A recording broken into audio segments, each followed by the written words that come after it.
필리핀으로 아이 유학을 보내는 것은 많은 고인과 큰 결심이 필요한 일입니다. 태어났을 때부터 지금까지 항상 함께 먹고 자고 지내며 애지중지 키워온 아이와 떨어져 지내는 것도 쉬운 결정이 아니지요. 그럼에도 이렇게 머나먼 타국으로 아이를 보내는 가장 큰 이유는 영어 학습입니다. 유명한 언어학자 스티븐 크레이셔는 제2 언어를 학습하는데 가장 중요한 것은 언어에 노출될 수 있는 기회를 늘리는 것이라고 했습니다. 결국 우리가 한국에서 영어 공부를 하는 것은 단어를 외우고 문법을 익혀서 시험 문제에 정답을 맞추는 수준에 불과하지만 이마저로 이제는 AI의 발달로 무의미한 공부가 되었습니다. 미래 세계를 살아갈 우리 아이들에게 필요한 영어는 외국인을 만나 실제로 듣고 말하며 대화할 수 있는 능력을 요구합니다. 이는 아무리 AI가 발달해도 넘을 수 없는 산입니다. 왜냐하면 어느 누구도 친구와 대화할 때 더듬더듬 대화하고 싶지 않으니까요. 번역기로 대화를 하면 결국 말 한마디 한마디마다 공백이 있을 수밖에 없고 제대로 번역이 되었는지 계속 신경을 쓰게 됩니다. 편하게 대화할 수 없는 사람과 관계를 쌓기란 힘든 일이죠. 그렇다면 아이에게 영어에 노출될 수 있는 기회를 제공해야 하는 것은 필수입니다. 언제, 어떻게가 중요하겠죠. 언어학습 이론의 권위자 에릭 레넨버그에 따르면 언어의 학습은 사춘기 이전 시기에 이루어져야 원어민 수준에 도달할 수 있다고 했습니다. 어릴수록 좋지만 10세에서 13세를 가장 좋은 시기로 보았지요. 한국으로 치면 초등학교 3학년부터 6학년 사이입니다. 이때를 놓치면 영어를 학습하는 데 2배, 3배의 시간과 노력을 들여야 합니다. 한국의 중요한 교과목들 중 유일하게 영어만이 이러한 특징을 가지고 있습니다. 초등학교 3학년에서 6학년 사이 단 1년 영어를 조기에 학습하는 것의 장점은 너무도 많습니다.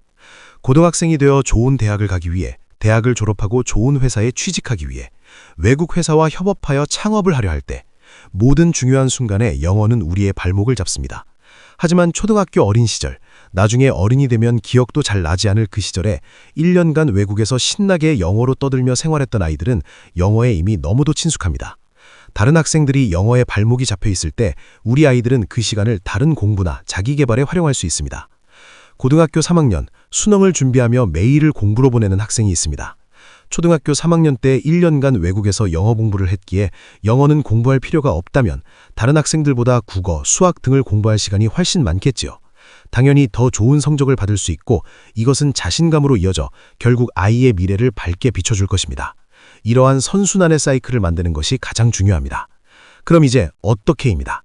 한국의 부모님들도 영어 학습 시기가 중요하다는 것은 잘 아시기에 영어 유치원을 보내거나 외국인 선생님을 붙이거나 국제학기를 준비하시는 분들이 많이 계십니다. 하지만 만족할 만한 성과를 거두는 분은 많지 않아요. 그것은 근본적인 문제가 있기 때문입니다. 바로 몰입의 부재입니다. 영어 학습의 성취를 거두기 위해서는 아이가 몰입해야 합니다. 몰입을 하기 위한 필요 조건은 아이가 정말로 이 언어를 습득해야만 한다는 필요를 느껴야 하는 것이죠. 한국에서 아무리 영어 환경에 노출이 되어도 아이에게 그것은 단지 부차적인 학습에 불과합니다. 자신의 생활을 유지하는 데 필수적인 것은 아니기 때문입니다. 그렇다면 몰입하기랑 쉽지 않습니다. 아이에게 영어 노출을 극대화하면서 몰입할 수 있는 환경을 제공해주기 위해 유학을 선택하는 것입니다. 영어는 공부가 아니라 환경입니다. 가장 좋은 것은 미국이나 영국과 같은 영어 사용 국가로 유학을 보내는 것이지만 여기에는 몇 가지 문제가 있습니다. 첫째는 비용입니다. 월 800만 원에서 1000만 원에 이르는 유학 비용은 대부분의 가정에 현실성이 없지요.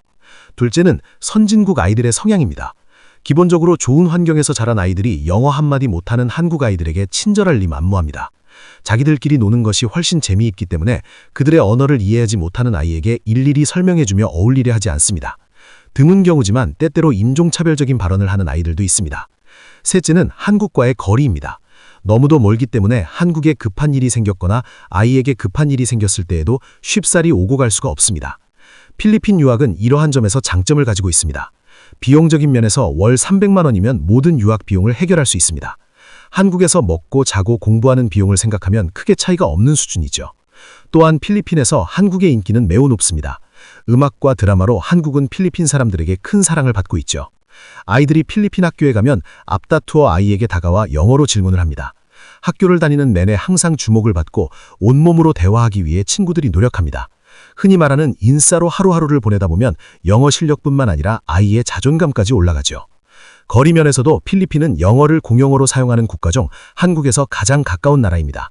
비행기를 타고 약 5시간이면 도착합니다. 정리해보면 필리핀에서 초등학교 3학년부터 6학년 사이에 1년 정도 유학 생활을 하는 것은 아이의 미래에 큰 도움이 될 것입니다. 그렇다면 필리핀에서도 어느 지역을 선택할 것인지가 중요합니다. 한국에 잘 알려진 필리핀의 도시들에는 이미 한국인들이 많이 거주하고 있습니다. 한국인들이 많다는 것은 반대로 영어 노출의 기회가 적다는 뜻이기도 합니다. 외국 학교에 왔음에도 한국인 친구들과 어울리다 보면 영어를 사용할 필요성을 느끼지 못하게 됩니다. 그렇기 때문에 되도록이면 한국인이 많이 거주하지 않는 곳을 추천드립니다. 학교에서 한국어를 사용해도 아무도 알아듣지 못하는 환경에 놓이게 되면 아이들은 자연스럽게 영어 학습에 몰입하게 됩니다. 친구들과 대화하고 싶고 수업 시간에 선생님의 설명을 이해하고 싶기 때문입니다. 영어는 몰입하지 않으면 절대 늘지 않습니다. 1년만, 딱 1년만 아이가 아직 어릴 때 필리핀으로 유학을 보내보세요. 아이의 미래를 위한 쉽지 않은 결정이라는 것을 잘 알고 있습니다. 하지만 때로는 부모의 결단이 무엇보다 중요한 순간이 있다는 것을 잘 아실 거라 생각합니다. 감사합니다.